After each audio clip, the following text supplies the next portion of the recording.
appeals to racial, sexual, and religious chauvinism, to rabid nationalist fervor, are beginning not to work. Business of who I am and whether I'm good or bad or achieving or not, all that's learned along the way. It's just a ride. We can change it anytime we want. It's only a choice. No effort, no work, no job, no savings of money. I realized that I had the game wrong. That the game was to find out what I already was.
We were saying how very important it is to bring about in the human mind the radical revolution. The crisis is a crisis in consciousness, a crisis that cannot anymore accept the old norms, the old patterns, the ancient traditions. And considering what the world is now, with all the misery, conflict, destructive brutality, aggression, and so on, man is still as he was. He's still brutal, violent, aggressive, acquisitive, competitive, and he has built a society along these lines.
Society today is composed of a series of institutions.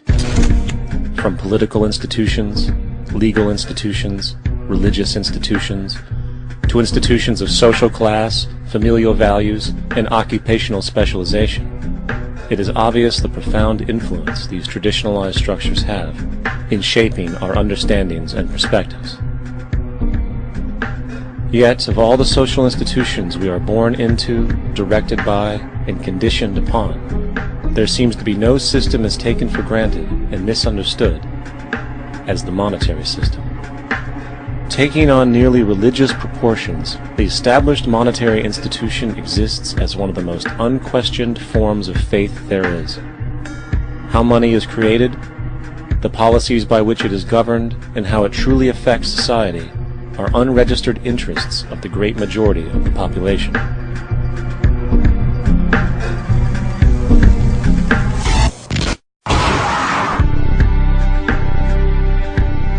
In a world where 1% of the population owns 40% of the planet's wealth, in a world where 34,000 children die every single day from poverty and preventable diseases, and where 50% of the world's population lives on less than $2 a day, one thing is clear: something is very wrong.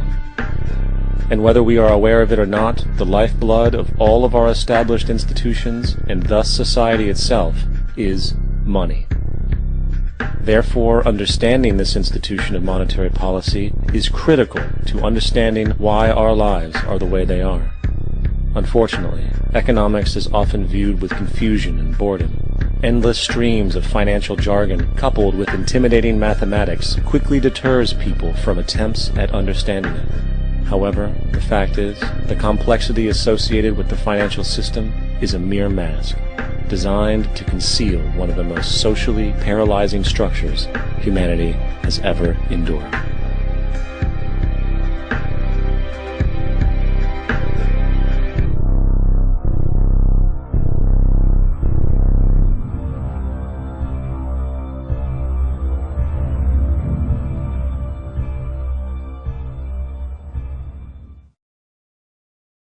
A number of years ago, the Central Bank of the United States, the Federal Reserve, produced a document entitled Modern Money Mechanics. This publication detailed the institutionalized practice of money creation as utilized by the Federal Reserve and the web of global commercial banks it supports. On the opening page, the document states its objective. The purpose of this booklet is to describe the basic process of money creation in a fractional reserve banking system. It then proceeds to describe this fractional reserve process through various banking terminology, a translation of which goes something like this. The United States government decides it needs some money, so it calls up the Federal Reserve and requests, say, $10 billion. The Fed replies, saying, sure, we'll buy $10 billion in government bonds from you. So the government takes some pieces of paper, paints some official-looking designs on them, and calls them treasury bonds. Then it puts a value on these bonds to the sum of $10 billion and sends them over to the Fed. In turn, the people at the Fed draw up a bunch of impressive pieces of paper themselves, only this time calling them Federal Reserve notes, also designating a value of $10 billion to the set. The Fed then takes these notes and trades them for the bonds. Once this exchange is complete, the government then takes the $10 billion in Federal Reserve notes and deposits it into a bank account. And upon this deposit, the paper notes officially become legal tender money, adding $10 billion to the U.S. money supply. And there it is. $10 billion in new money has been created. Of course, this example is a generalization, for, in reality, this transaction would occur electronically, with no paper used at all. In fact, only 3% of the U.S. money supply exists in physical currency.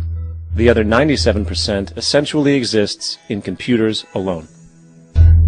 Now, government bonds are, by design, instruments of debt, and when the Fed purchases these bonds, with money it essentially created out of thin air, the government is actually promising to pay back that money to the Fed. In other words, the money was created out of debt.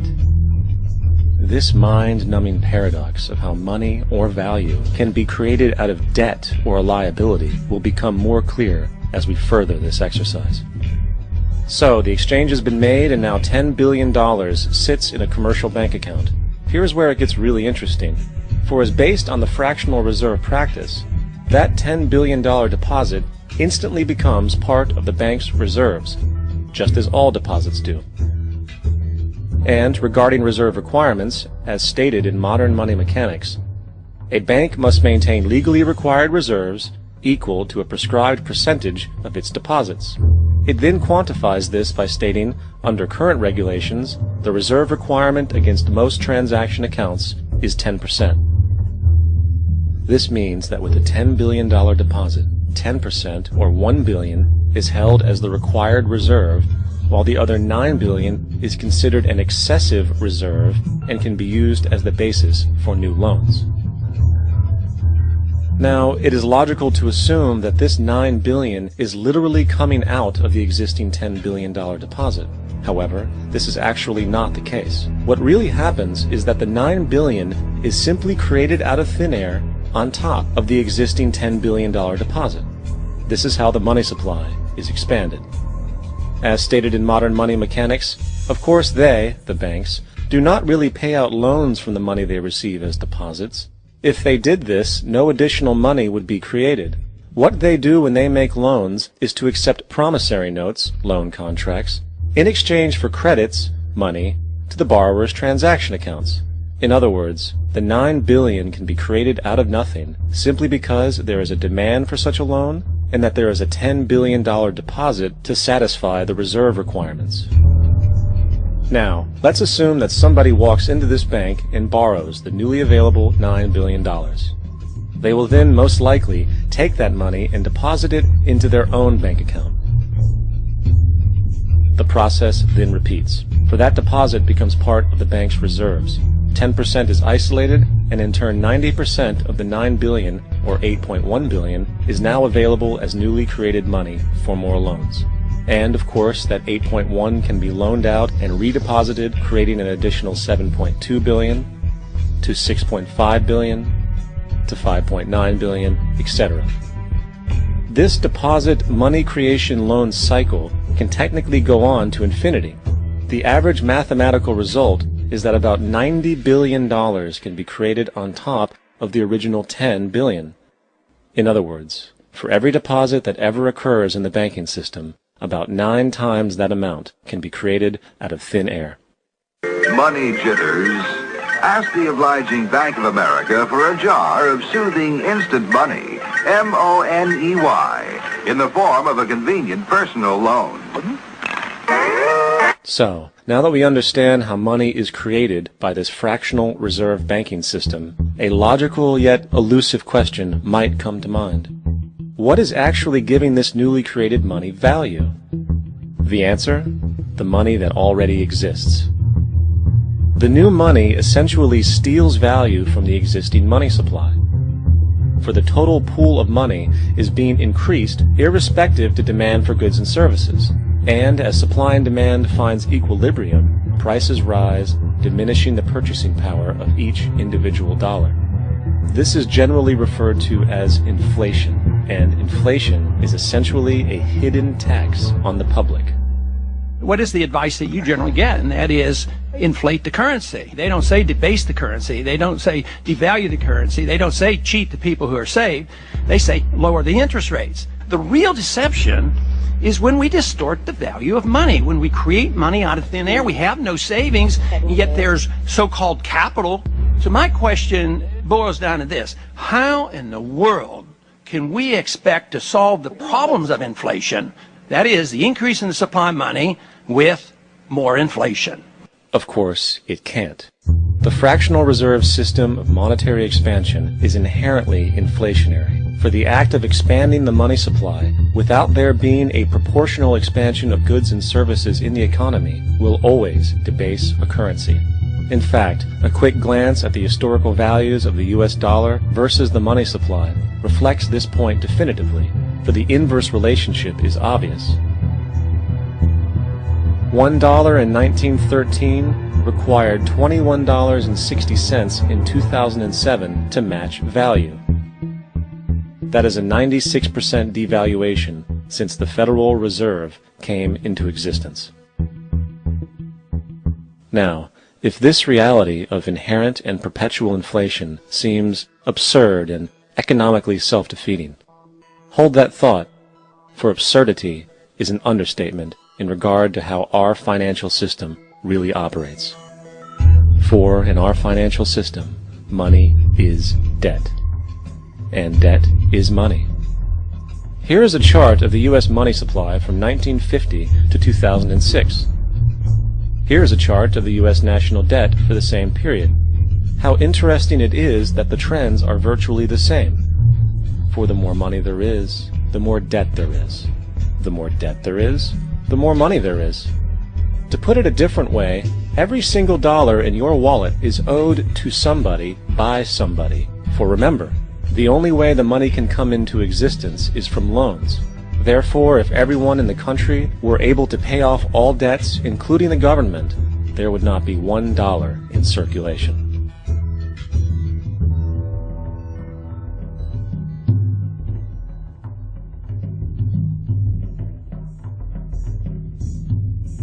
In fact, the last time in American history the national debt was completely paid off was in 1835 after President Andrew Jackson shut down the central bank that preceded the Federal Reserve. In fact, Jackson's entire political platform essentially revolved around his commitment to shut down the central bank, stating at one point, "The bold efforts the present bank has made to control the government are but premonitions of the fate that awaits the American people should they be deluded into a perpetuation of this institution or the establishment of another like it." Unfortunately, his message was short-lived, and the international bankers succeeded to install another central bank in 1913, the Federal Reserve. And as long as this institution exists, perpetual debt is guaranteed.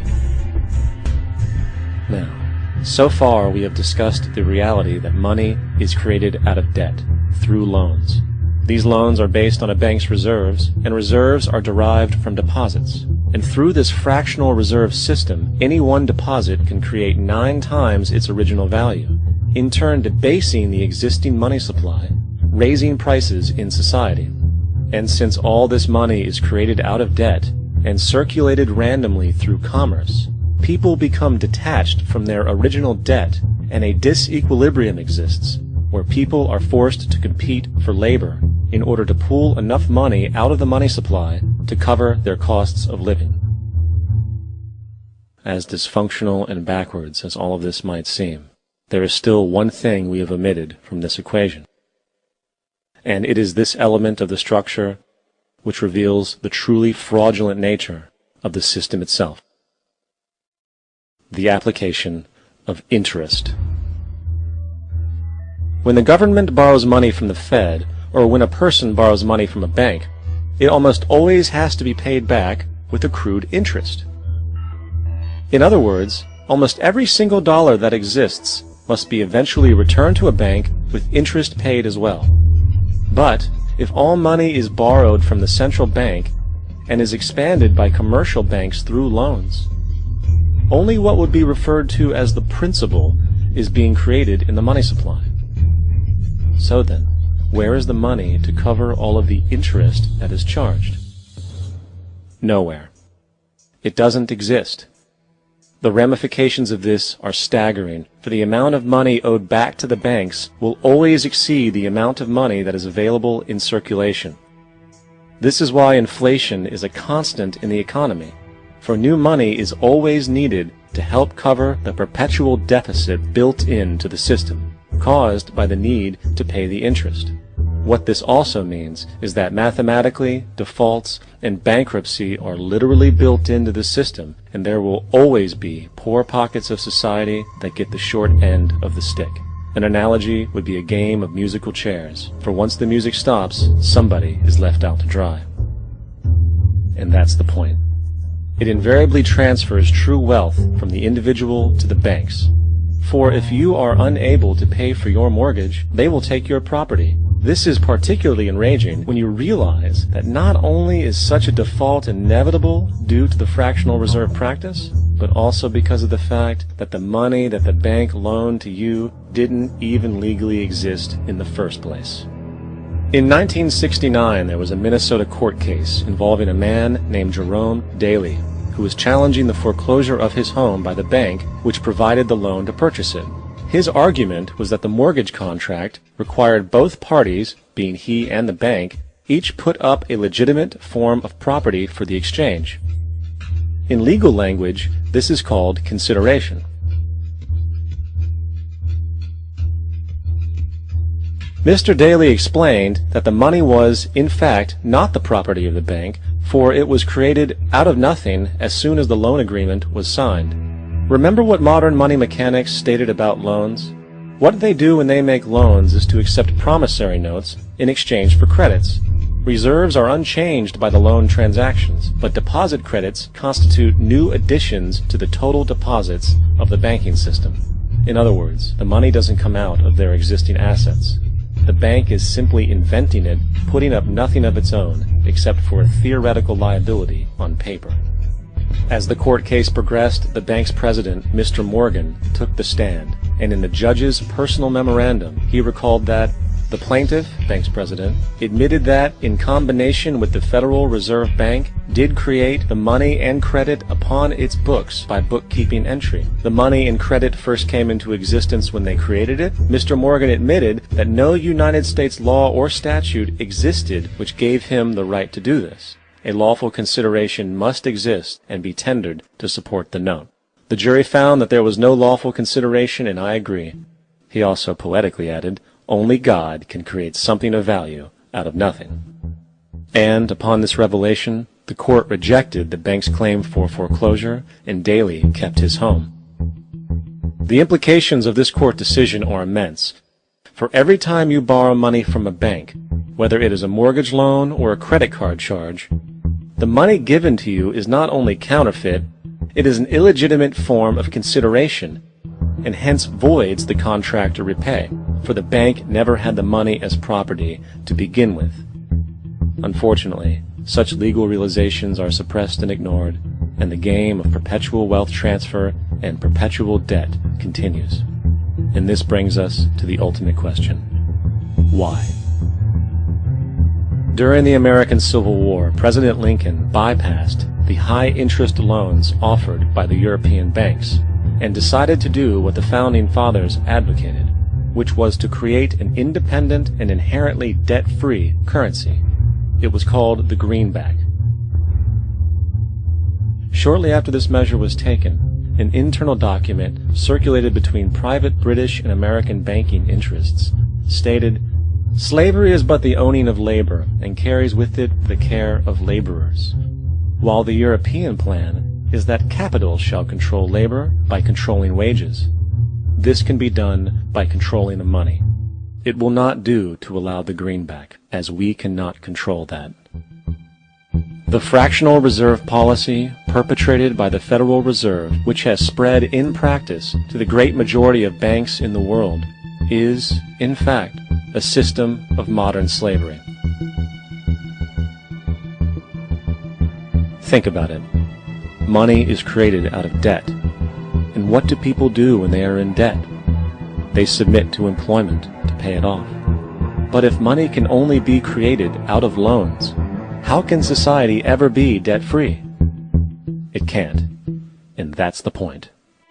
And it is the fear of losing assets coupled with the struggle to keep up with the perpetual debt and inflation inherent in the system, compounded by the inescapable scarcity within the money supply itself, created by the interest that can never be repaid, that keeps the wage slave in line, running on the hamster wheel with millions of others, in effect powering an empire that truly benefits only the elite at the top of the pyramid. For, at the end of the day, who are you really working for? The banks. Money is created in a bank and invariably ends up in a bank. They are the true masters, along with the corporations and governments they support. Physical slavery requires people to be housed and fed. Economic slavery requires people to feed and house themselves.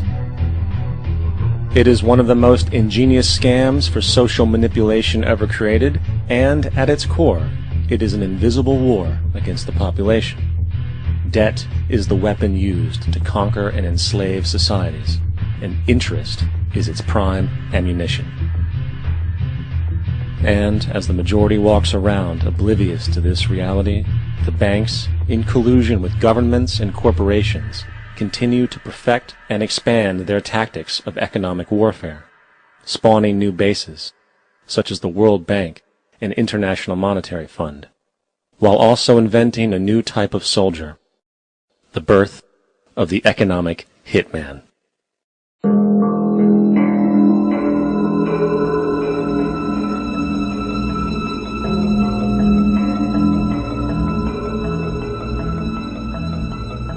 We economic hitmen really have been the ones responsible for creating this first truly global empire. And we work many different ways.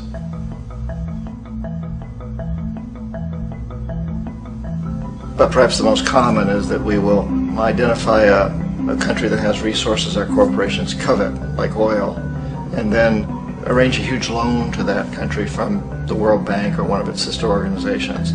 But the money never actually goes to the country. Instead, it goes to our big corporations to build infrastructure projects in that country, power plants, industrial parks, ports, things that benefit a few rich people in that country, in addition to our corporations, but really don't help the majority of the people at all. However, those people, the whole country is left holding a huge debt. It's such a big debt they can't repay it, and that's part of the plan. They can't repay it. And so at some point we economic hitmen go back to them and say, listen, you lost a lot of money, can't pay your debt, so sell your oil real cheap to our oil companies. Allow us to build a military base in your country, or send troops in support of ours to someplace in the world like Iraq, or vote with us on the next UN vote. To have their electric utility company privatized and their water and sewage system privatized and sold to U.S. corporations or other multinational corporations. So there was that whole mushrooming thing, and it's so typical of the way the IMF and the World Bank work, that you put a country in debt, it's such a big debt it can't pay it, and then you offer to refinance that debt and pay even more interest.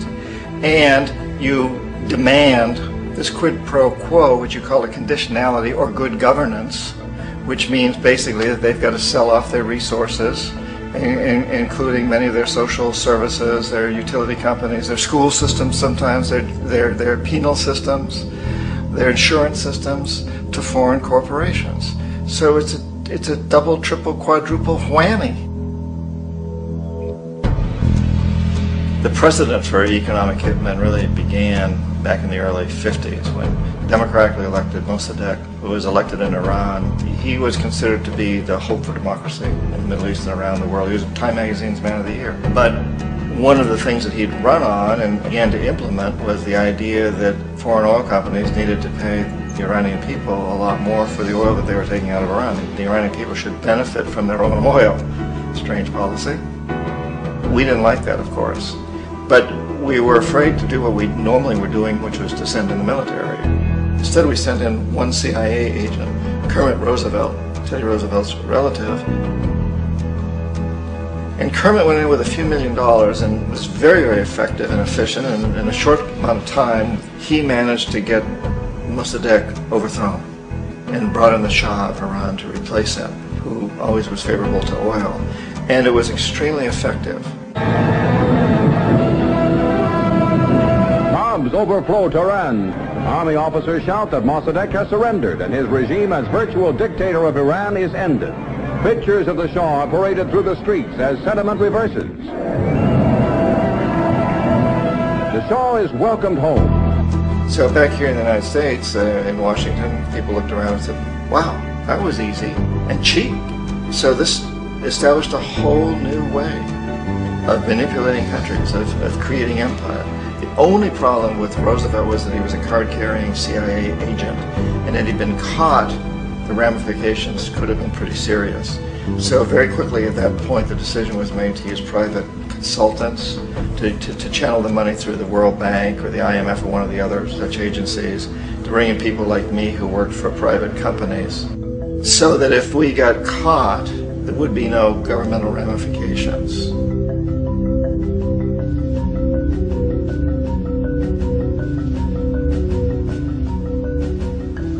When Arbenz became president of Guatemala, the country was very much under the thumbs of United Fruit Company, the big international corporations. And Arbenz ran on this ticket that says, you know, we want to get the land back to the people.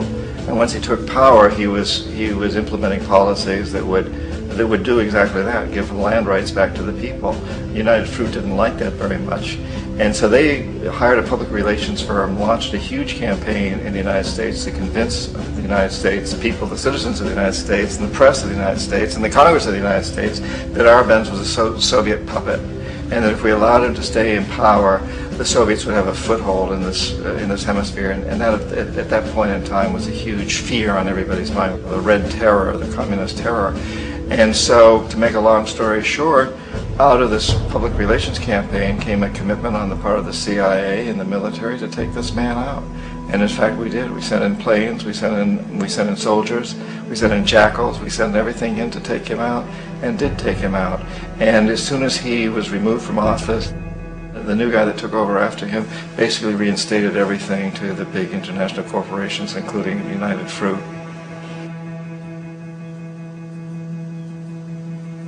Ecuador for many, many years had been ruled by pro-U.S. dictators, often relatively brutal.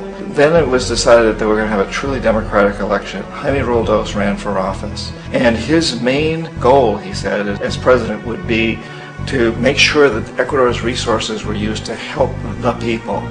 And he won, overwhelming, by more votes than anybody had ever won anything in Ecuador. And he began to implement these policies to make sure that the profits from oil went to help the people. Well, we didn't like that in the United States. I was sent down as one of several economic hitmen to change Roldos, to corrupt him, to bring him around, to let him know, okay, you can get very rich, you and your family, if you play our game, but if you continue to try to keep these policies you've promised, you're going to go. He wouldn't listen. He was assassinated. As soon as the plane crashed, the whole area was cordoned off. The only people allowed in were U.S. military from a nearby base and some of the Ecuadorian military. When an investigation was launched, 2 of the key witnesses died in car accidents before they had a chance to testify. A lot of very, very strange things that went on around the assassination of Jaime Roldos.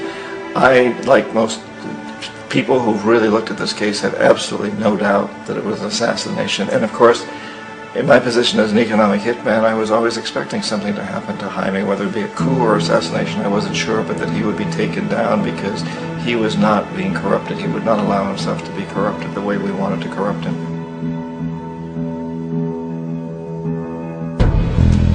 Omar Torrijos, president of Panama, was, one of my favorite people. I really, really liked him. He was very charismatic. He was a guy who really wanted to help his country. And when I tried to bribe him or corrupt him, he said, look, John, he called me Juanito. He said, look, Juanito, I don't need the money. What I really need is for my country to be treated fairly. I need for the United States to repay the debts that you owe my people for all the destruction you've done here. I need to be in a position where I can help other Latin American countries win their independence and be free of this terrible presence from the north that you people are exploiting us so badly. I need to have the Panama Canal back in the hands of the Panamanian people. That's what I want.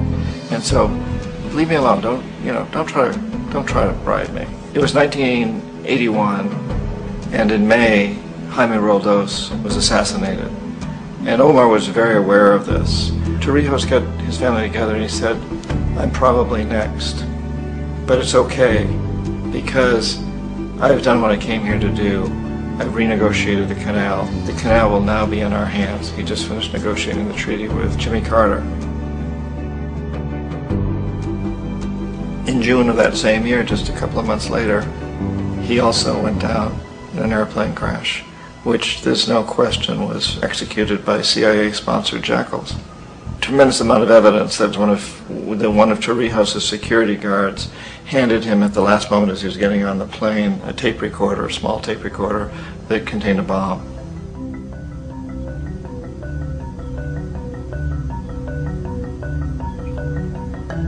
It is interesting to me how this system has continued pretty much the same way for years and years and years, except the economic hitmen have got better and better and better. Then we come up with, very recently, what happened in Venezuela. In 1998, Hugo Chavez gets elected president, following a long line of presidents who had been very corrupt and basically destroyed the economy of the country. And Chavez was elected amidst all that. Chavez stood up to the United States, and he's done it primarily demanding that Venezuelan oil be used to help the Venezuelan people. Well, we didn't like that in the United States. So in 2002, a coup was staged, which is no question in my mind, and most other people's minds, that the CIA was behind that coup. Corporations on one level or another, and then again, the policies of the government are basically forged by the corporatocracy and then presented to the government. They become government policies. So it's an incredibly cozy relationship. This isn't a conspiracy theory type of thing. These people don't have to get together and plot to do things. They all basically work under one primary assumption, and that is that they must maximize profits regardless of the social and environmental costs.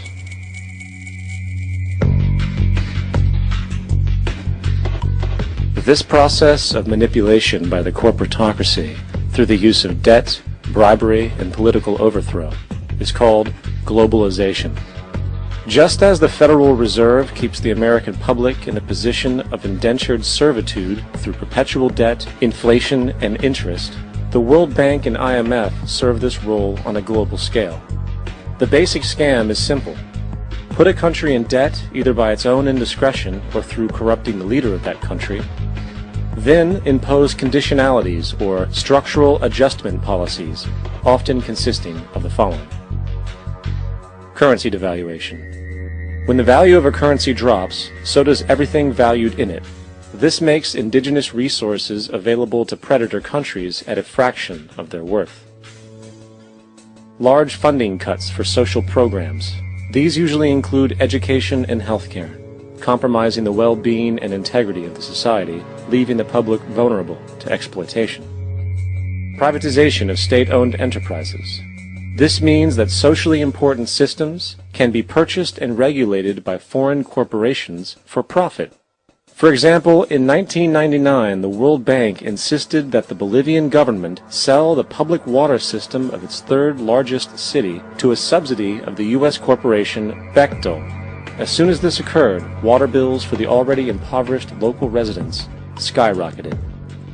It wasn't until after a full-blown revolt by the people that the Bechtel contract was nullified. Then there's trade liberalization, or the opening up of the economy through removing any restrictions on foreign trade. This allows for a number of abusive economic manifestations, such as transnational corporations bringing in their own mass-produced products, undercutting the indigenous production and ruining local economies. An example is Jamaica, which, after accepting loans and conditionalities from the World Bank, lost its largest cash crop markets due to competition with Western imports.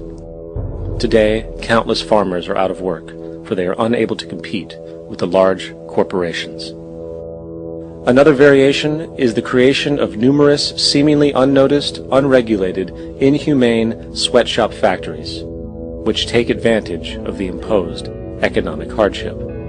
Additionally, due to production deregulation, environmental destruction is perpetual, as a country's resources are often exploited by the indifferent corporations while outputting large amounts of deliberate pollution. The largest environmental lawsuit in the history of the world today is being brought on behalf of 30,000 Ecuadorian Amazonian people against Texaco, which is now owned by Chevron. So today it's against Chevron, but for activities conducted by Texaco. Estimated to be more than 18 times what the Exxon Valdez dumped into the coast of Alaska. In the case of Ecuador, it wasn't an accident. The oil companies did it intentionally. They knew they were doing it to save money out there rather than arranging for proper disposal. Furthermore, a cursory glance at the performance record of the World Bank reveals that the institution, which publicly claims to help poor countries develop and alleviate poverty, has done nothing but increase poverty and the wealth gap, while corporate profits soar. In 1960, the income gap between the fifth of the world's people in the richest countries versus the fifth in the poorest countries was 30 to 1. By 1998, it was 74 to 1. While global GNP rose 40% between 1970 and 1985, those in poverty actually increased by 17%. While from 1985 to 2000, those living on less than $1 a day increased by 18%. Even the Joint Economic Committee of the U.S. Congress admitted that there is a mere 40% success rate of all World Bank projects. In the late 1960s, the World Bank intervened in Ecuador with large loans. During the next 30 years, poverty grew from 50% to 70%. Under or unemployment grew from 15 to 70%. Public debt increased from $240 million to $16 billion. while the share of resources allocated to the poor went from 20% to 6%. In fact, by the year 2000, 50% of Ecuador's national budget had to be allocated for paying its debts. It is important to understand the World Bank is, in fact, a U.S. bank, supporting U.S. interests, for the United States holds veto power over decisions, as it is the largest provider of capital. And where did it get this money? You guessed it, it made it out of thin air through the fractional reserve banking system. Of the world's top 100 economies, as based on annual GDP, 51 are corporations, and 47 of that 51 are U.S.-based. Walmart, General Motors, and Exxon are more economically powerful than Saudi Arabia, Poland, Norway, South Africa, Finland, Indonesia, and many others. And as protective trade barriers are broken down, currencies tossed together and manipulated in floating markets, and state economy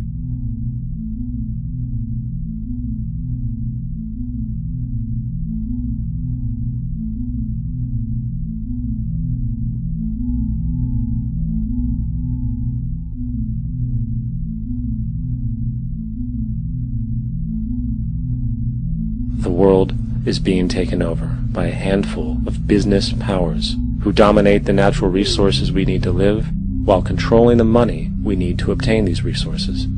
The end result will be world monopoly, based not on human life, but financial and corporate power. And as the inequality grows, naturally more and more people are becoming desperate. So the establishment was forced to come up with a new way to deal with anyone who challenges the system. So they gave birth to the terrorist. The term terrorist is an empty distinction, designed for any person or group who chooses to challenge the establishment. This isn't to be confused with the fictional Al-Qaeda, which was actually the name of a computer database for the US-supported Mujahideen in the 1980s.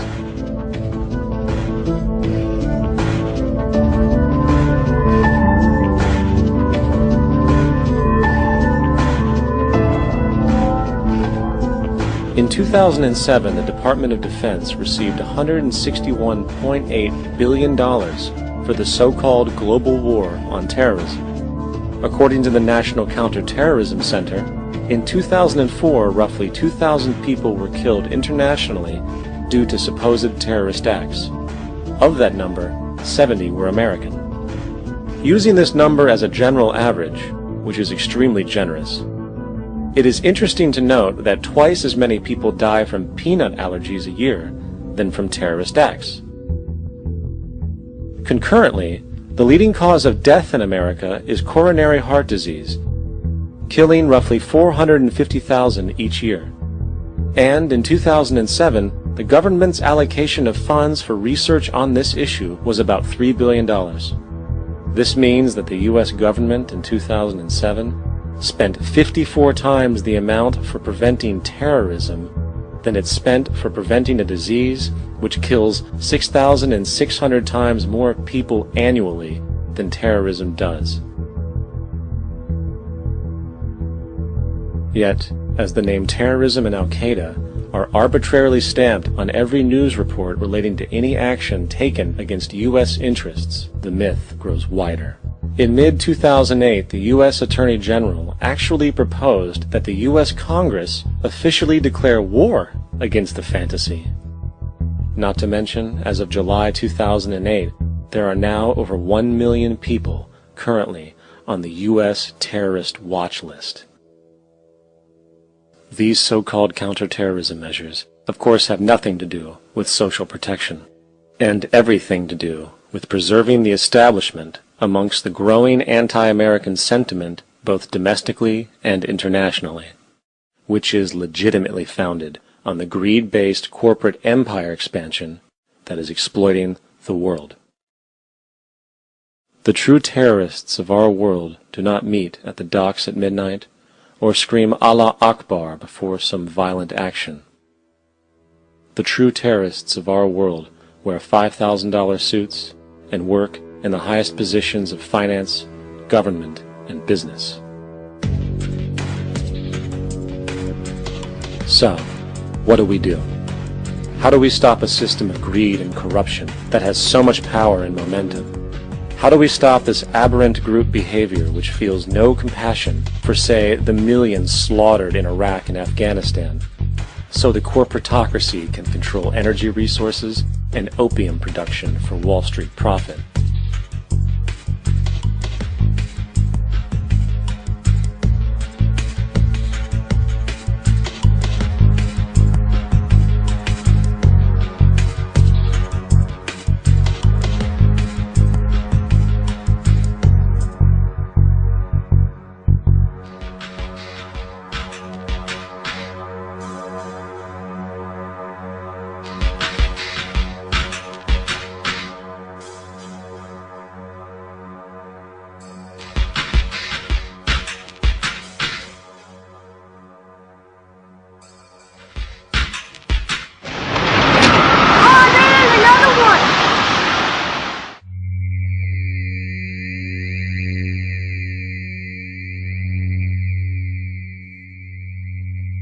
How do we stop a system of greed and corruption that condemns poor populations to sweatshop slavery for the benefit of Madison Avenue? Or that engineers false flag terror attacks for the sake of manipulation? Or that generates built-in modes of social operation which are inherently exploitative? Or that systematically reduces civil liberties and violates human rights in order to protect itself from its own shortcomings? How do we deal with the numerous covert institutions such as the Council on Foreign Relations, the Trilateral Commission, and the Bilderberg Group, and other undemocratically elected groups which, behind closed doors, collude to control the political, financial, social, and environmental elements of our lives? In order to find the answer, we must first find the true underlying cause. For the fact is, the selfish, corrupt, power, and profit-based groups are not the true source of the problem. They are symptoms.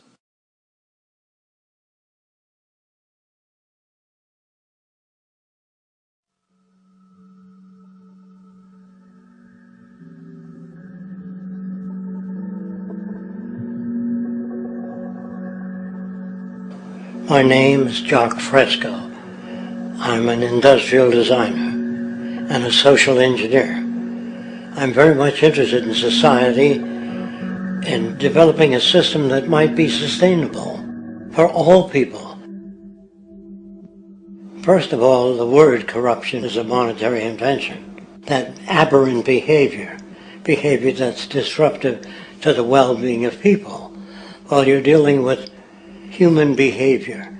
And human behavior appears to be environmentally determined, meaning if you were raised by the Seminole Indians as a baby, never saw anything else, you'd hold that value system. And this goes for nations, it goes for individuals, for families. They try to indoctrinate their children to their particular faith and their country and make them feel like they're part of that. And they build a society which they call established. They establish a workable point of view and tend to perpetuate that, whereas all societies are really emergent, not established. And so they fight new ideas that would interfere with the establishment. Governments try to perpetuate that which keeps them in power. People are not elected to political office to change things. They're put there to keep things the way they are. So you see, the basis of corruption is in our society. Let me make it clear. All nations, then, are basically corrupt because they tend to uphold existing institutions. I don't mean to uphold or downgrade all nations, but communism, socialism, fascism, the free enterprise system, and all other subcultures are the same. They are all basically corrupt. The most fundamental characteristic of our social institutions is the necessity for self-preservation. Whether dealing with a corporation, a religion, or a government, the foremost interest is to preserve the institution itself. For instance, the last thing an oil company would ever want is the utilization of energy that was outside of its control, for it makes that company less relevant to society. Likewise, the Cold War and the collapse of the Soviet Union was, in reality, a way to preserve and perpetuate the established economic and global hegemony of the United States. Similarly, religions condition people to feel guilty for natural inclinations, each claiming to offer the only path to forgiveness and salvation. At the heart of this institutional self-preservation lies the monetary system, for it is money that provides the means for power and survival. Therefore, just as a poor person might be forced to steal in order to survive, it is a natural inclination to do whatever is needed to continue an institution's profitability. This makes it inherently difficult for profit-based institutions to change, for it puts in jeopardy not only the survival of large groups of people, but also the coveted materialistic lifestyles associated with affluence and power. Therefore, the paralyzing necessity to preserve an institution, regardless of its social relevance, is largely rooted in the need for money or profit.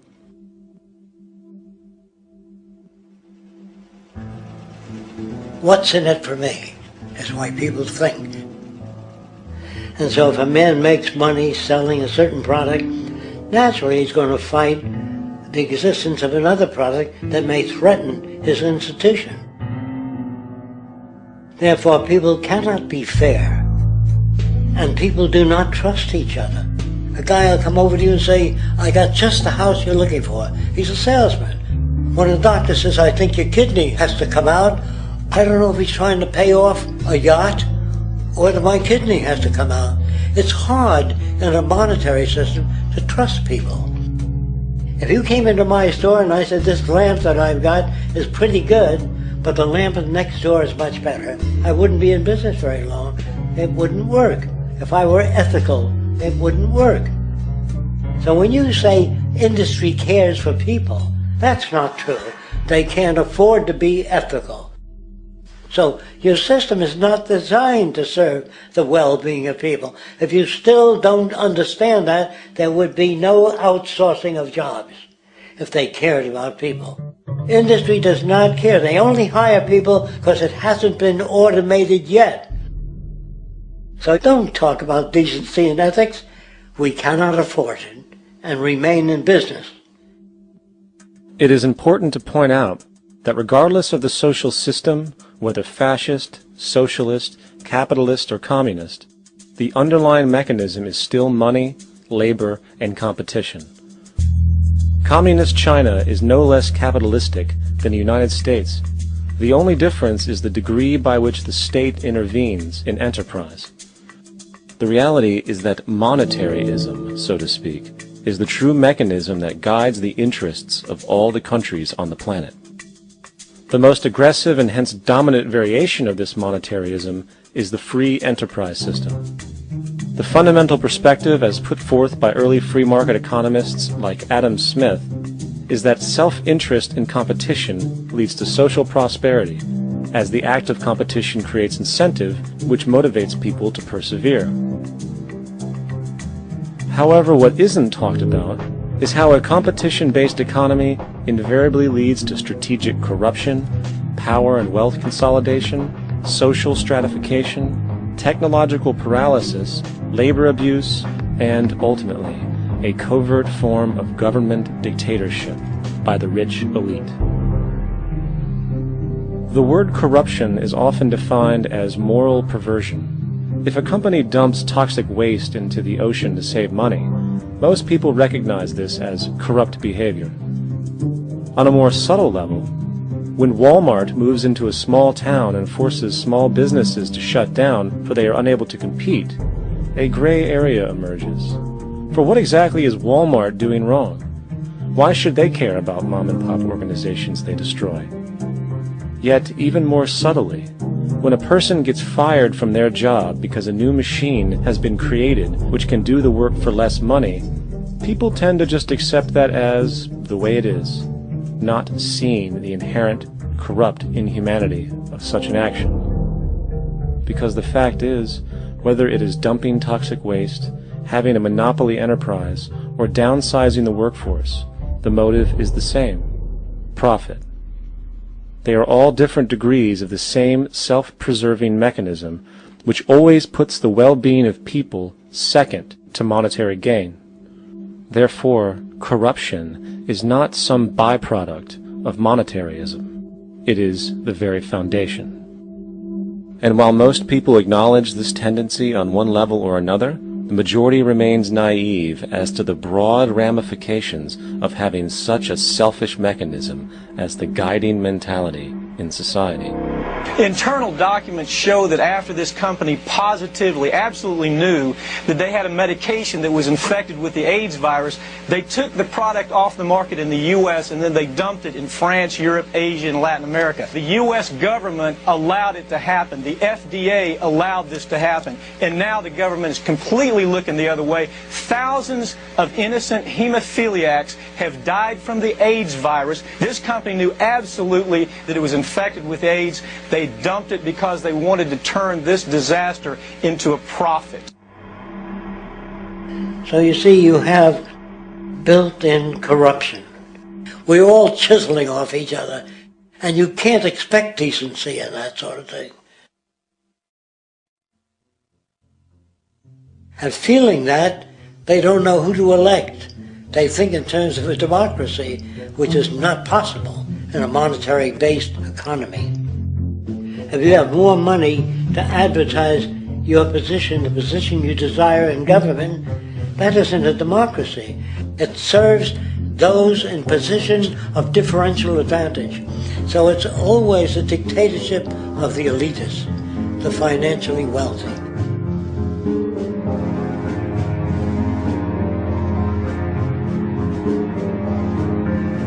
It is an interesting observation to note how seemingly unknown personalities magically appear on the scene as presidential candidates.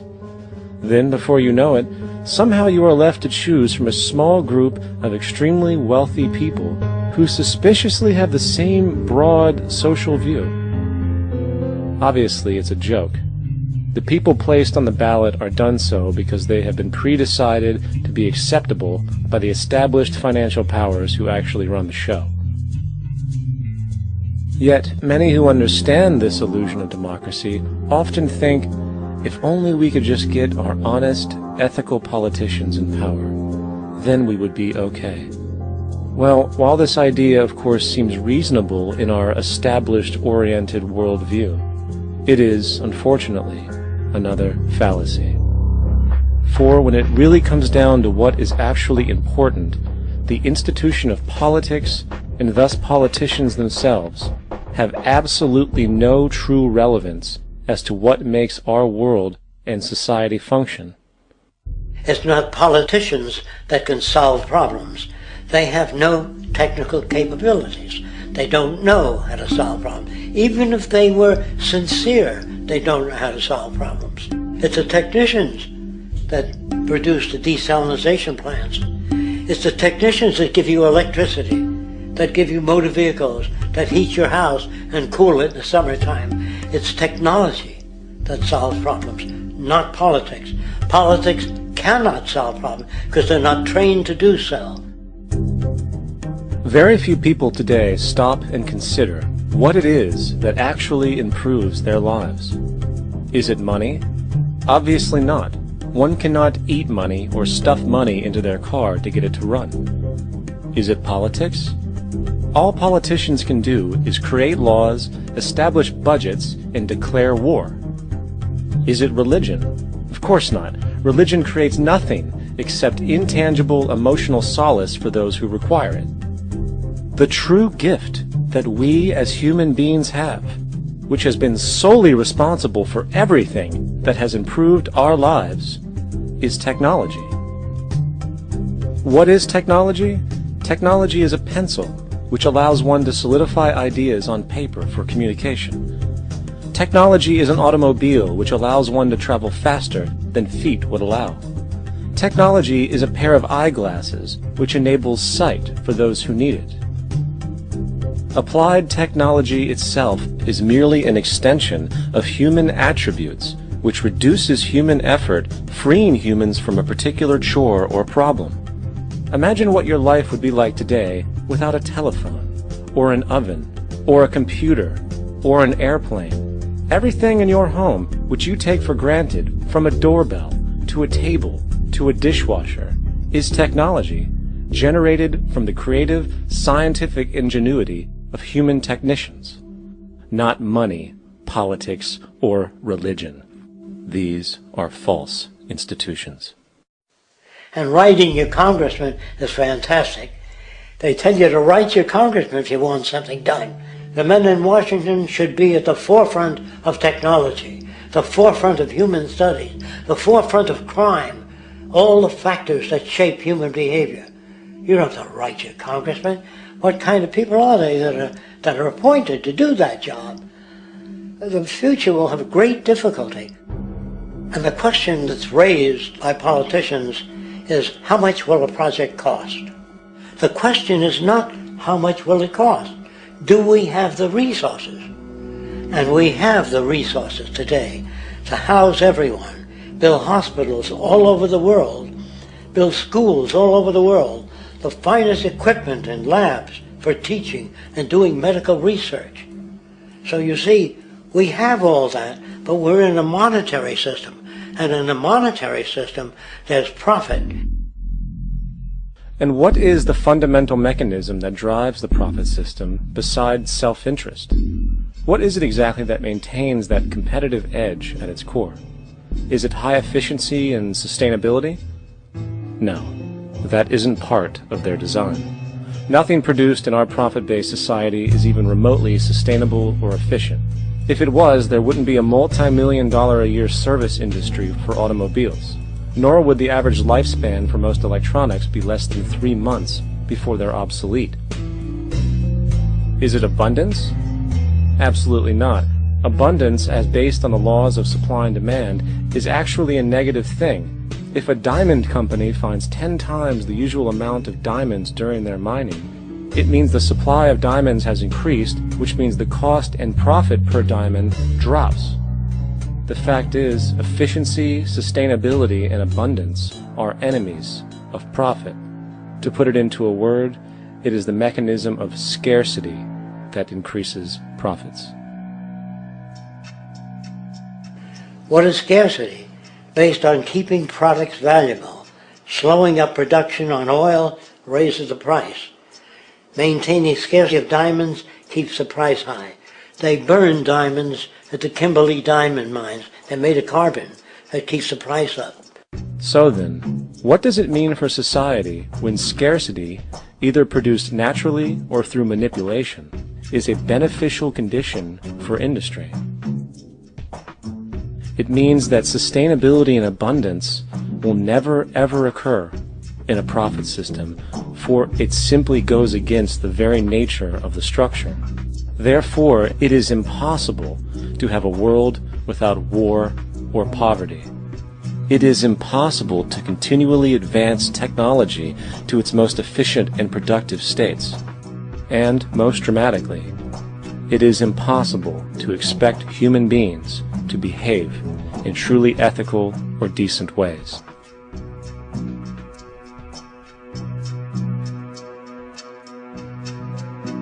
People use the word instinct because they can't account for the behavior.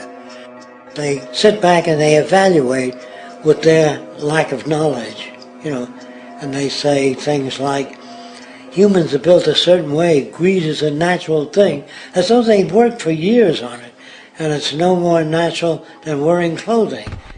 What we want to do is to eliminate the causes of the problems, eliminate the processes that produce greed and bigotry and prejudice and people taking advantage of one another and elitism, eliminating the need for prisons and welfare. We have always had these problems because we have always lived within scarcity and barter and monetary systems that produce scarcity. If you eradicate the conditions that generate what you call socially offensive behavior, it does not exist. The guy said, well, isn't that inborn?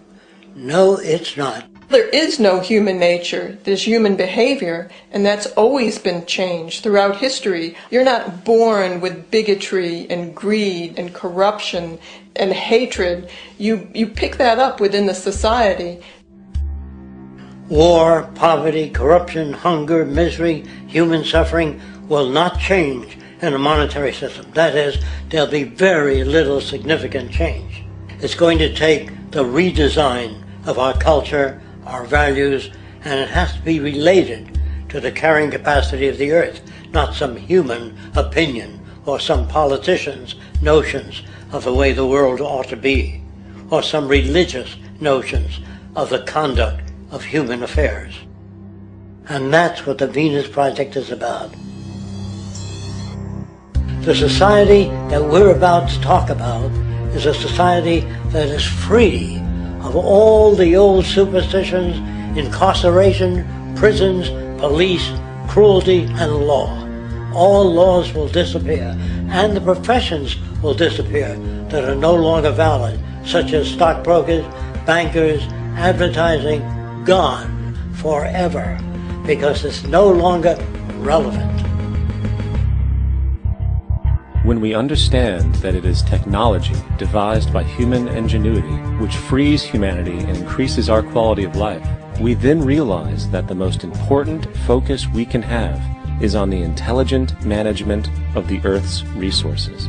For it is from these natural resources we gain the materials to continue our path of prosperity. Understanding this, we then see that money fundamentally exists as a barrier to these resources, for virtually everything has a financial cost. And why do we need money to obtain these resources? Because of real or assumed scarcity. We don't usually pay for air and tap water because it is in such high abundance, selling it would be pointless. So then, logically speaking, if resources and technologies applicable to creating everything in our societies, such as houses, cities, and transportation, were in high enough abundance, there would be no reason to sell anything. Likewise, if automation and machinery was so technologically advanced as to relieve human beings of labor, there would be no reason to have a job. And with these social aspects taken care of, there would be no reason to have money at all. So the ultimate question remains: do we on Earth have enough resources and technological understanding to create a society of such abundance that everything we have now could be available without a price tag and without the need for submission through employment? Yes, we do. We have the resources and technology to enable this at a minimum, along with the ability to raise the standard of living so high that people in the future will look back at our civilization now and gawk at how primitive and immature our society was. What the Venus Project proposes is an entirely different system that's updated to present-day knowledge. We've never given scientists the problem of how do you design a society which would eliminate boring and monotonous jobs, that would eliminate accidents in transportation, that would enable people to have a high standard of living, that would eliminate poisons in our food, that would give us other sources of energy that are clean and efficient. We can do that out there.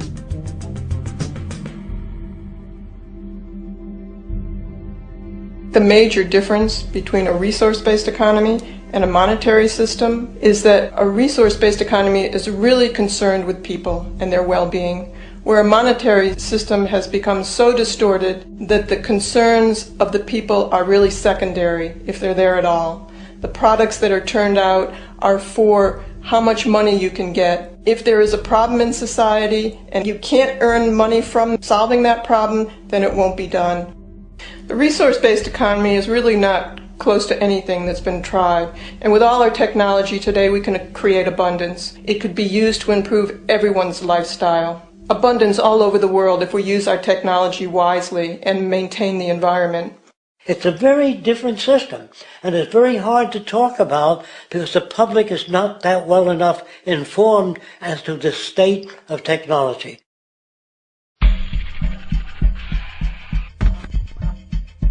At present, we don't have to burn fossil fuels. We don't have to use anything that would contaminate the environment. There are many sources of energy available. Alternative energy solutions pushed by the establishment, such as hydrogen, biomass, and even nuclear, are highly insufficient, dangerous, and exist only to perpetuate the profit structure that industry has created. When we look beyond the propaganda and self-serving solutions put forth by the energy companies, we find a seemingly endless stream of clean, abundant, and renewable energy for generating power. Solar and wind energy are well known to the public, but the true potential of these mediums remains unexpressed. Solar energy, derived from the sun, has such abundance that 1 hour of light at high noon contains more energy than what the entire world consumes in a year. If we could capture 1/100% of this energy, the world would never have to use oil, gas, or anything else. The question then is not availability, but the technology to harness it. And there are many advanced mediums today which could accomplish just that, if they were not hindered by the need to compete for market share with the established energy power structures. Then there's wind energy. Wind energy has long been denounced as weak, and due to being location-driven, impractical. This is simply not true. The U.S. Department of Energy admitted in 2007 that if wind was fully harvested in just 3 of America's 50 states, it could power the entire nation. And then there are the rather unknown mediums of tidal and wave power. Tidal power is derived from tidal shifts in the ocean. Installing turbines which capture this movement generates energy. In the United Kingdom, 42 sites are currently noted as available, forecasting that 34% of all the UK's energy could come from tidal power alone.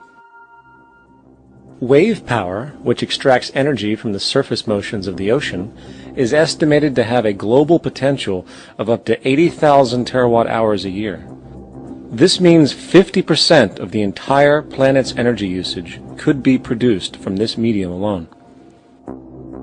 Now, it is important to point out that tidal, wave, solar, and wind power requires virtually no preliminary energy to harness, unlike coal, oil, gas, biomass, hydrogen, and all the others. In combination, these 4 mediums alone, if efficiently harnessed through technology, could power the world forever. That being said, there happens to be another form of clean, renewable energy which trumps them all: geothermal power.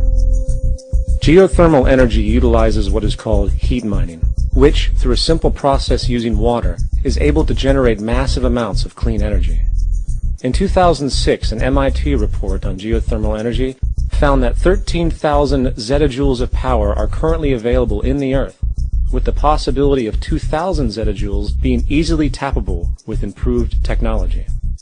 The total energy consumption of all the countries on the planet is about half of a zettajoule a year. This means about 4,000 years of planetary power could be harnessed in this medium alone. And when we understand that the Earth's heat generation is constantly renewed, this energy is really limitless and could be used forever. These energy sources are only a few of the clean, renewable mediums available, and as time goes on, we will find more. The grand realization is that we have total energy abundance without the need for pollution, traditional conservation, or, in fact, a price tag. And what about transportation? The prevailing means of transportation in our societies is by automobile and aircraft, both of which predominantly need fossil fuels to run. In the case of the automobile, the battery technology needed to power an electric car that can go over 100 miles an hour for over 200 miles on one charge exists, and has existed for many years. However, due to battery patents controlled by the oil industry, which limits their availability to maintain market share, coupled with political pressure from the energy industry, the accessibility and affordability of this technology is limited. There is absolutely no reason other than pure, corrupt profit interest that every single vehicle in the world cannot be electric and utterly clean, with zero need for gasoline.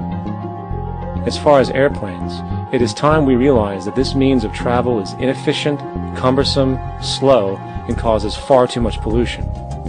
This is a maglev train. It uses magnets for propulsion.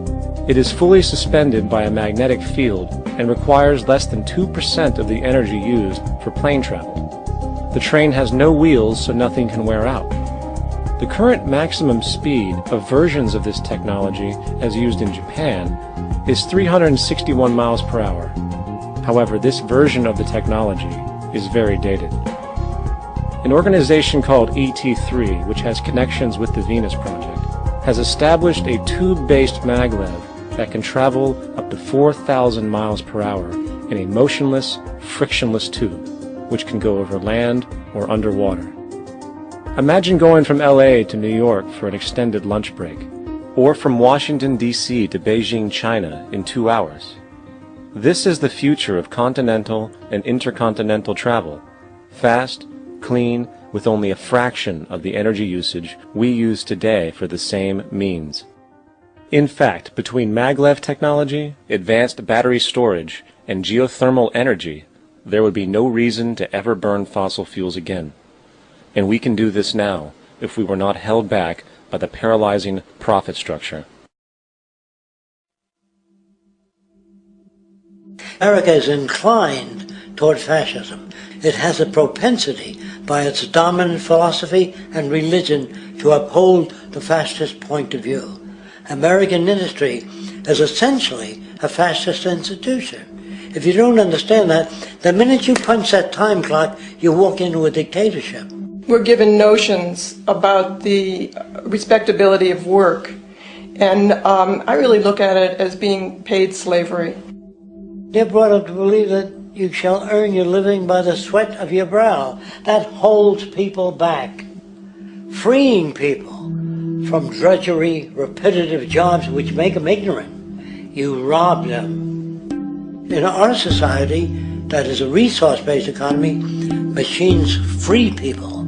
You see, we can't imagine that because we've never known that kind of world.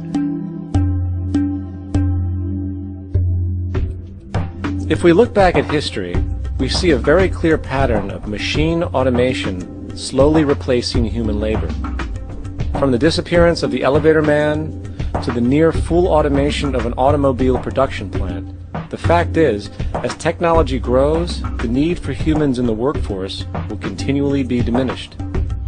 This creates a serious clash, which proves the falseness of the monetary-based labor system. For human employment is in direct competition with technological development.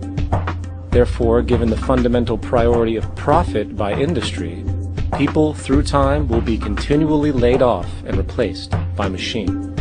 When industry takes on a machine, instead of shortening the workday, they downsize. You lose your job, so you have a right to fear machines.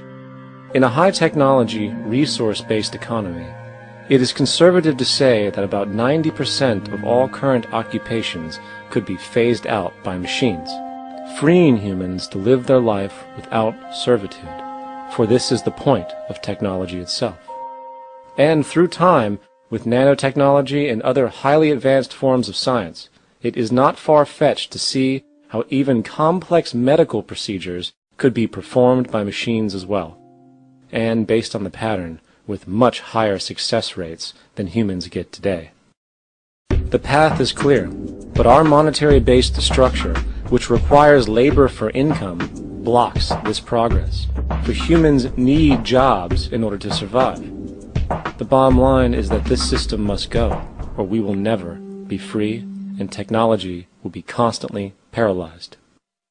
We have machines that clean out sewers. It frees a human being from doing that. So look at machines as extensions of human performance. Furthermore, many occupations today will have simply no basis to exist in a resource-based economy, such as anything associated with the management of money, advertising, along with the legal system itself. For without money, a great majority of the crimes that are committed today would never occur. Virtually all forms of crime are a consequence of the monetary system, either directly or by neuroses inflicted through financial deprivation. Therefore, laws themselves could eventually become extinct. Instead of putting up a sign, drive carefully, slippery when wet, put abrasive in the highway so it's not slippery when wet. And if a person gets in a car they're drunk and the car oscillates a great deal, there's a little pendulum that swings up and back, and that'll pull the car over to the side.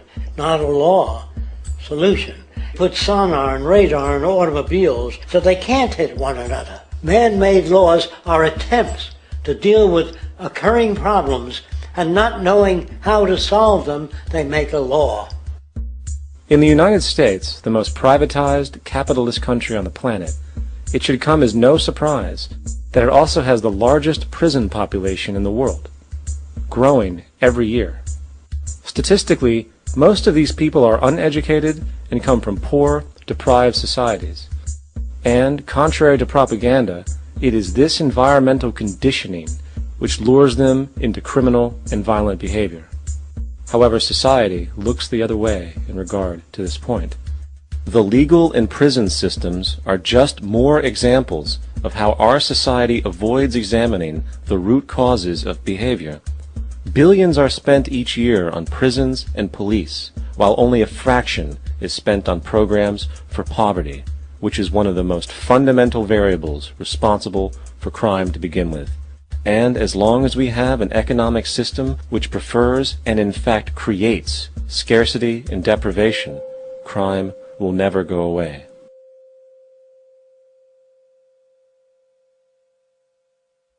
If people have access to the necessities of life without servitude, debt, barter, trade, they behave very differently. You want all these things available without a price tag.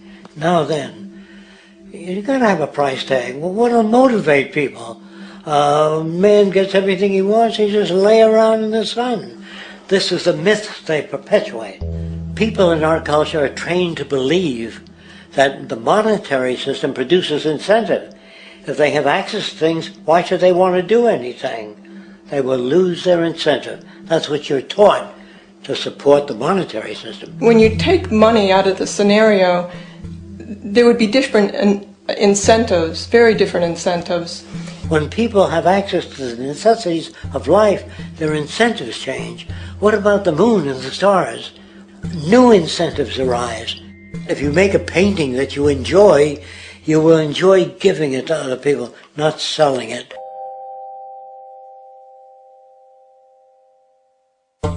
I think most of the education that I've seen today is essentially producing a person for a job. It's very specialized. They're not generalists. People don't know a lot about a lot of different subjects. I don't think you could get people to go to war if they knew a lot about a lot of things. I think education is mostly rote, and they're not taught how to solve problems. They're not given the tools emotionally or within their own field of how to do critical thinking. A resource-based economy, the education would be very different. Our society's major concern is mental development and to motivate each person to their highest potential. Because our philosophy is the smarter people are, the richer the world, because everybody becomes a contributor. The smarter your kids are, the better my life will be, because they'll be contributing more constructively to the environment and to my life, because everything that we devise within a resource-based economy would be applied to society. There would be nothing to hold it back. Patriotism, weapons, armies, navies, all that is a sign that we're not civilized yet. Kids will ask their parents, didn't you see the necessity of the machines? Dad, couldn't you see that war was inevitable when you produce scarcity? Isn't it obvious? Of course the kid will understand that you were pinheads, raised merely to serve the established institutions. We're such an abominable, sick society that we won't make the history book. They just say that large nations took land from smaller nations, used force and violence. You'll get history talked about as corrupt behavior all the way along until the beginning of the civilized world. That's when all the nations worked together. World unification, working toward common good for all human beings, and without anyone being subservient to anyone else. Without social stratification, whether it be technical elitism or any other kind of elitism, eradicated from the face of the earth. The state does nothing because there is no state. Because there is no state. The system I advocate, a resource-based global economy, is not perfect. It's just a lot better than what we have. We can never achieve perfection.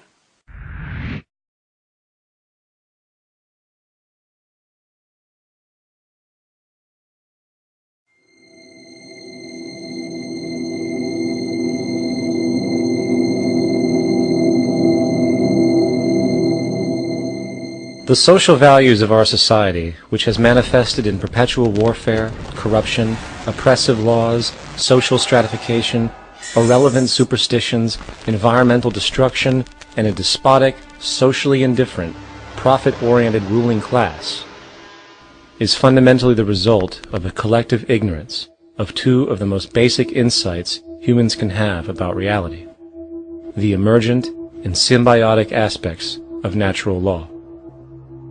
The emergent nature of reality is that all systems, whether it is knowledge, society, technology, philosophy, or any other creation, will, when uninhibited, undergo fluid, perpetual change. What we consider commonplace today, such as modern communication and transportation, would have been unimaginable in ancient times. Likewise, the future will contain technologies, realizations, and social structures that we cannot even fathom in the present. We have gone from alchemy to chemistry, from a geocentric universe to a heliocentric, from believing that demons were the cause of illness to modern medicine. This development shows no sign of ending, and it is this awareness that aligns us and leads us on a continuous path to growth and progress. Static, empirical knowledge does not exist. Rather, it is the insight of the emergence of all systems we must recognize. This means we must be open to new information at all times, even if it threatens our current belief system and hence identities. Sadly, society today has failed to recognize this, and the established institutions continue to paralyze growth by preserving outdated social structures. Simultaneously, the population suffers from a fear of change, for their conditioning assumes a static identity, and challenging one's belief system usually results in insult and apprehension, for being wrong is erroneously associated with failure, when, in fact, to be proven wrong should be celebrated, for it is elevating someone to a new level of understanding, furthering awareness. The fact is, there is no such thing as a smart human being, for it is merely a matter of time before their ideas are updated, changed, or eradicated. And this tendency to blindly hold on to a belief system, sheltering it from new, possibly transforming information, is nothing less than a form of intellectual materialism. The monetary system perpetuates this materialism not only by its self-preserving structures, but also through the countless number of people who have been conditioned into blindly and thoughtlessly upholding these structures, therefore becoming self-appointed guardians of the status quo. Sheep, which no longer need a sheepdog to control them, for they control each other by ostracizing those who step out of the norm. This tendency to resist change and uphold existing institutions for the sake of identity, comfort, power, and profit is completely unsustainable and will only produce further imbalance, fragmentation, distortion, and invariably, destruction. It's time to change. From hunters and gatherers to the agricultural revolution to the industrial revolution, the pattern is clear. It is time for a new social system which reflects the understandings we have today. The monetary system is a product of a period of time where scarcity was a reality. Now, with the age of technology, it is no longer relevant to society. Gone with the aberrant behavior it manifests. Likewise, dominant worldviews, such as theistic religion, operate with the same social irrelevancy. Islam, Christianity, Judaism, Hinduism, and all of the others exist as barriers to personal and social growth, for each group perpetuates a closed worldview, and this finite understanding that they acknowledge is simply not possible in an emergent universe. Yet, religion has succeeded in shutting down the awareness of this emergence by instilling the psychological distortion of faith upon its followers, where logic and new information is rejected in favor of traditionalized, outdated beliefs. The concept of God is really a method of accounting for the nature of things. In the early days, people didn't know enough about how things formed, how nature worked, so they invented their own little stories. And they made God in their own image. A guy that gets angry. When people don't behave right, he creates floods and earthquakes. And they say it's an act of God. A cursory glance at the suppressed history of religion reveals that even the foundational myths themselves are emergent culminations, developed through influence over time. For example, a cardinal doctrine of the Christian faith is the death and resurrection of Christ. This notion is so important that the Bible itself states, "And if Christ be not risen, then is our preaching vain, and your faith is also vain." Yet it is very difficult to take this account literally, for not only is there no primary source denoting this supernatural event in secular history, awareness of the enormous number of pre-Christian saviors who also died and were resurrected immediately puts the story in mythological territory by association. Early church figures such as Tertullian went to great lengths to break these associations, even claiming that the devil caused the similarities to occur, stating in the 2nd century, "The devil, whose business is to pervert the truth, mimics the exact circumstance of the divine sacraments. He baptizes his believers and promises forgiveness of sins. He celebrates the oblation of bread and brings in the symbol of the resurrection. Let us therefore acknowledge the craftiness of the devil, who copied certain things of those that be divine." What is truly sad, however, is that when we cease the idea that the stories from Christianity, Judaism, Islam, and all the others are literal history, and accept them for what they really are, which are purely allegorical expressions derived from many faiths, we see that all religions share a common thread, and it is this unifying imperative that needs to be recognized and appreciated. Religious belief has caused more fragmentation and conflict than any other ideology. Christianity alone has 34,000 different subgroups. The Bible is subject to interpretation. When you read it, you say, "I think Jesus meant this. I think Job meant that. Oh no, he meant this." So you have the Lutheran, the Seventh-day Adventist, the Catholic, and a church divided is no church at all. And a church divided is no church at all. And this point on division, which is a trademark of all theistic religions, brings us to our second failure of awareness, the false assumption of separation through the rejection of the symbiotic relationship of life. Apart from the understanding that all natural systems are emergent, where all notions of reality will be constantly developed, altered, and even eradicated, we must also understand that all systems are, in fact, invented fragments, merely for the sake of conversation. For there is no such thing as independence in nature. The whole of nature is a unified system of interdependent variables, each a cause and a reaction, existing only as a concentrated whole. You don't see the plug connected to the environment, so it looks like we're free, wandering around. Take the oxygen away, we all die immediately. Take plant life away, we die. And without the sun, all the plants die. So we are connected. We really must take into account the totality. This isn't just a human experience on this planet. This is a total experience. And we know we can't survive without plants and animals. We know we can't survive without the four elements, you know. And so when are we going to really start taking that into account? That's what it is to be successful. Success depends on how well we relate to everything around us.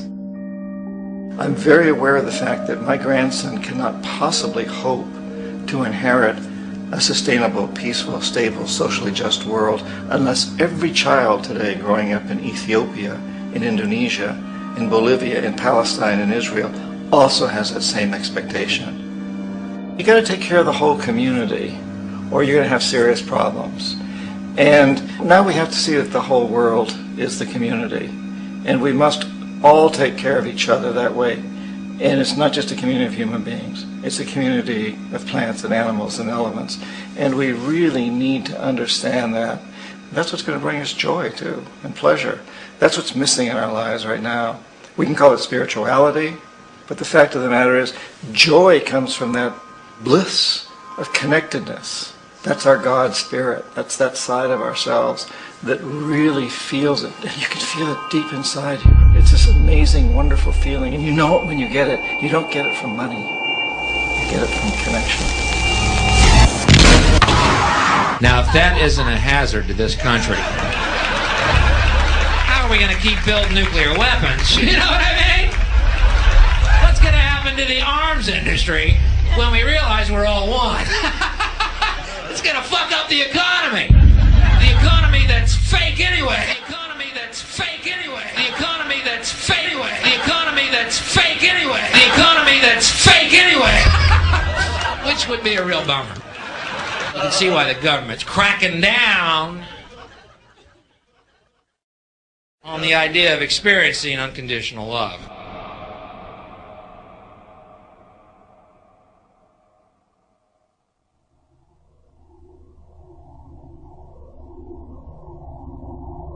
Once we understand that the integrity of our personal existences are completely dependent on the integrity of everything else in our world, we have truly understood the meaning of unconditional love.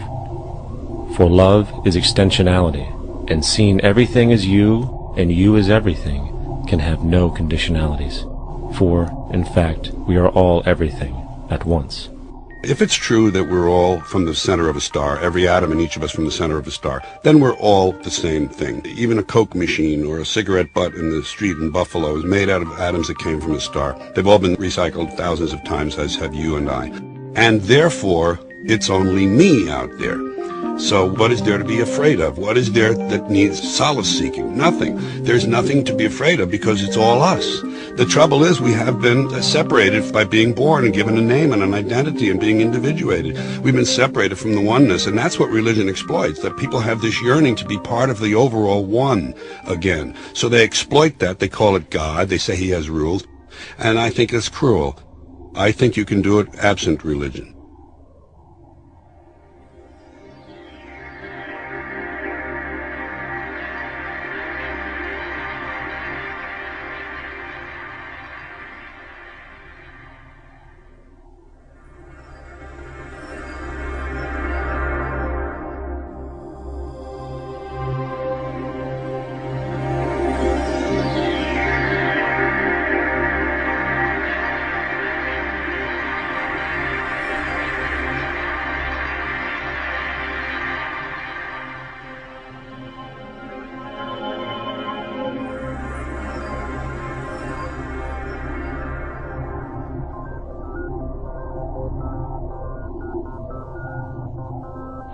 It's time to claim the unity our outmoded social systems have broken apart, and work together to create a sustainable global society where everyone is taken care of and everyone is truly free. Your personal beliefs, whatever they may be, are meaningless when it comes to the necessities of life. Every human being is born naked, needing warmth, food, water, shelter, Everything else is auxiliary. Therefore, the most important issue at hand is the intelligent management of the Earth's resources. This can never be accomplished in a monetary system, for the pursuit of profit is the pursuit of self-interest, and therefore imbalance is inherent. Simultaneously, politicians are useless, for our true problems in life are technical, not political. Furthermore, ideologies that separate humanity, such as religion, need strong reflection in the community in regard to its value, purpose, and social relevancy. Hopefully, through time, religion will lose its materialism and basis in superstition and move into the useful field of philosophy. The fact is, society today is backwards, with politicians constantly talking about protection and security rather than creation, unity, and progress. The U.S. alone now spends about $500 billion annually on defense. That is enough to send every high school senior in America to a four-year college. In the 1940s, the Manhattan Project produced the first true weapon of mass destruction. This program employed 130,000 people at an extreme financial cost. Imagine what our life would be like today if that group of scientists, instead of working on a way of killing people, worked on a way to create a self-sustaining, abundant world. Life today would be very, very different if that was their goal. Instead of weapons of mass destruction, it is time to unleash something much more powerful. Weapons of mass creation. Our true divinity is in our ability to create, and armed with the understanding of the symbiotic connections of life, while being guided by the emergent nature of reality, there is nothing we cannot do or accomplish. Of course, we face strong barriers in the form of established power structures that refuse to change. At the heart of these structures is the monetary system. As explained earlier, the fractional reserve policy is a form of slavery through debt, where it is literally impossible for society to be free. In turn, free market capitalism in the form of free trade uses debt to imprison the world and manipulate countries into subservience to a handful of large business and political powers.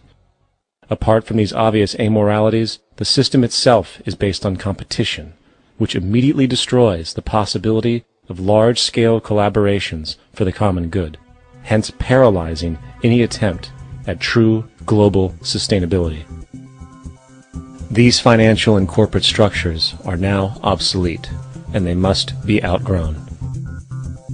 Of course, we cannot be naive enough to think that the business and financial elite are going to subscribe to this idea, for they will lose power and control. Therefore, peaceful yet highly strategic action must be taken. The most powerful course of action is simple.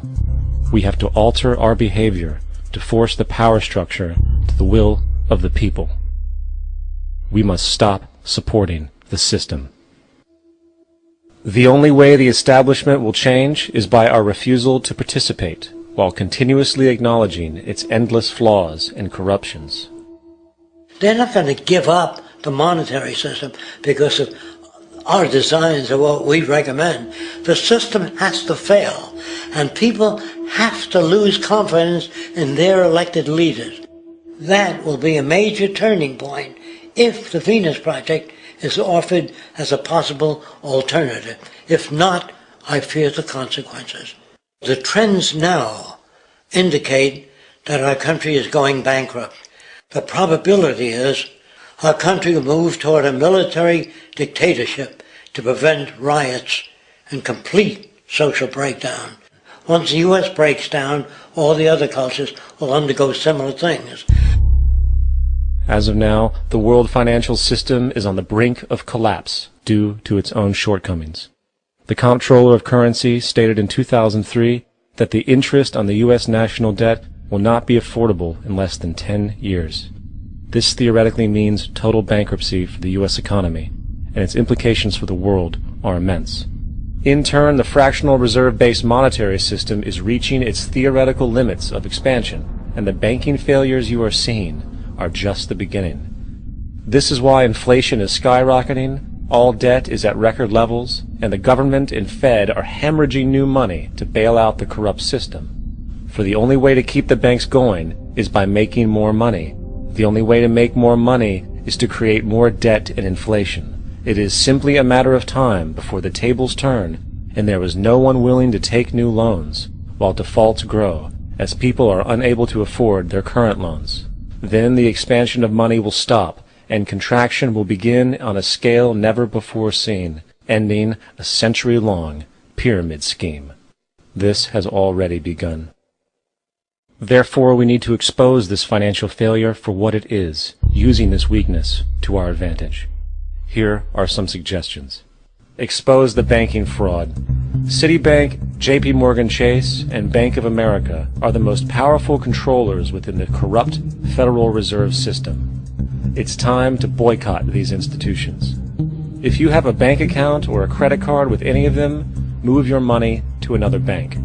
If you have a mortgage, refinance with another bank. If you own their stock, sell it. If you work for them, quit. This gesture will express contempt for the true powers behind the private banking cartel known as the Federal Reserve, and create awareness about the fraud of the banking system itself. 2.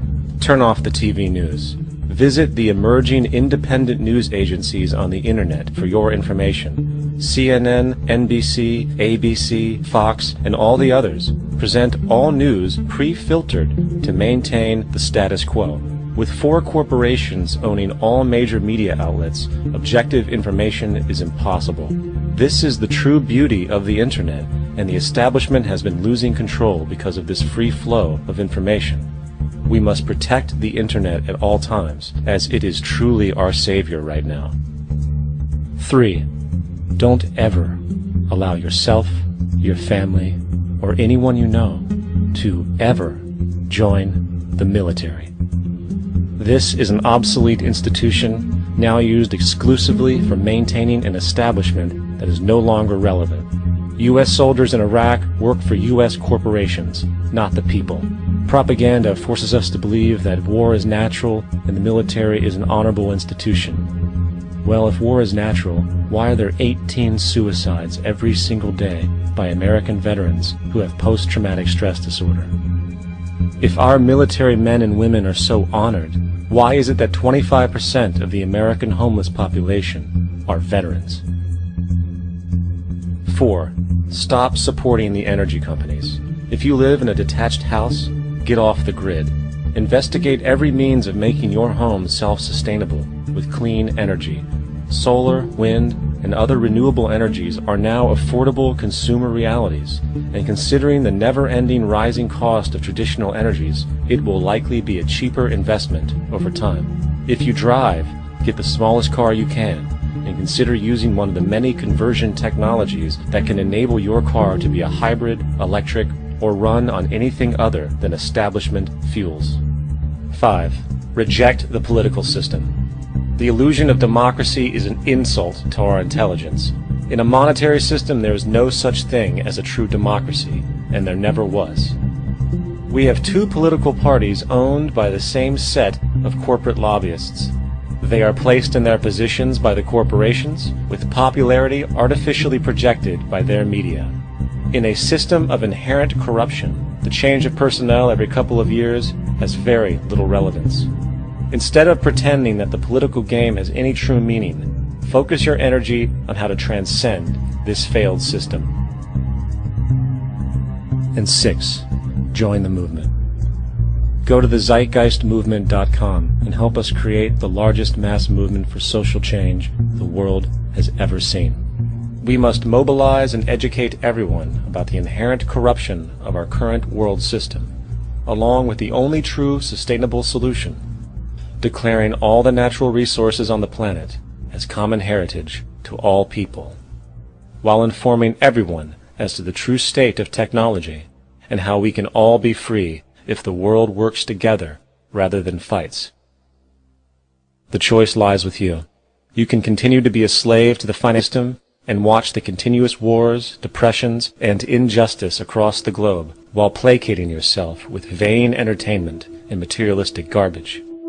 Or you can focus your energy on true, meaningful, lasting, holistic change, which actually has the realistic ability to support and free all humans with no one left behind. But, in the end, the most relevant change must occur first inside of you. The real revolution is the revolution of consciousness, and each one of us first needs to eliminate the divisionary, materialistic noise we have been conditioned to think is true, while discovering, amplifying, and aligning with the signal coming from our true empirical oneness. It is up to you. What we are trying in all these discussions and talks here is to see if we cannot radically bring about a transformation of the mind.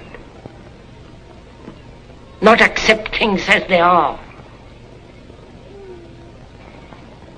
but to understand it, to go into it, to examine it. Give your heart and your mind with everything that you have to find out a way of living differently.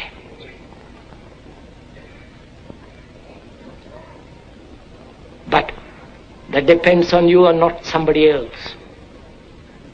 Because in this there is no teacher, no pupil, there is no leader, there is no guru, there is no master, no savior. You yourself are the teacher and the pupil, you are the master, you are the guru, you are the leader.